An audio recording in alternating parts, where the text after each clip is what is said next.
come to sign this censure motion for removal of commissioners. I want to firstly appreciate colleagues who are spearheading this.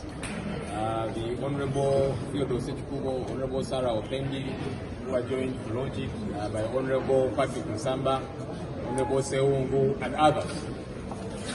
This is very imperative. And for us in NUP, it vindicates us because when we raised an alarm over this issue regarding our commissioner, some people thought this is an internal party fight.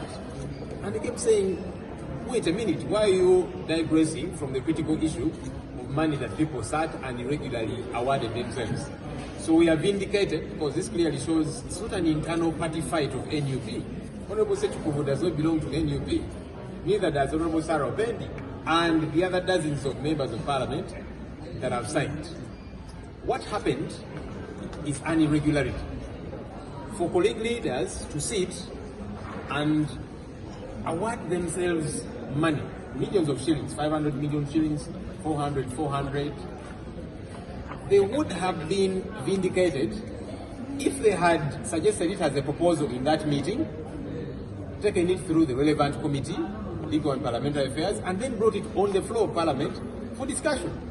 Because what some of them were saying, but you see, Vice President, Speaker, Prime Minister, and so on, they all get benefits when they're out of Parliament. Those benefits were discussed on the floor of Parliament. Even when some of us disagree with the entirety of all those benefits, but at least they were passed on the floor of Parliament. This particular service award, where was it passed? For people to sit quietly amongst themselves, and they do it in a very hasty manner. I was at a function in Kalungu a couple of weeks ago where the Prime Minister, Right Honorable Robin Anabanja, came for the same function. And when I was pressing her about Mabati theft, she said, but look, why do you keep calling me a thief? Did you see me among those who sat in a commission meeting and awarded themselves money, even when she's a member of the commission? So even her, she seemed to have been pointing fingers at her colleagues to say, but this was problematic. I did hear the Deputy Secretary General of the NRM, the Honorable Rose Namayanja, who spoke out about this very issue in the past couple of days, and she said this was wrong. And that's good. You see, on matters to do with taxpayers' money, as I have always said on the floor of Parliament, we need to detach our parties.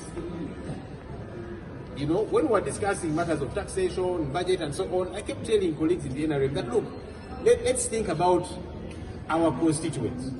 Let's think about the health centers in those constituencies, think about the roads, the infrastructure, and so on. They're not any better in your constituency.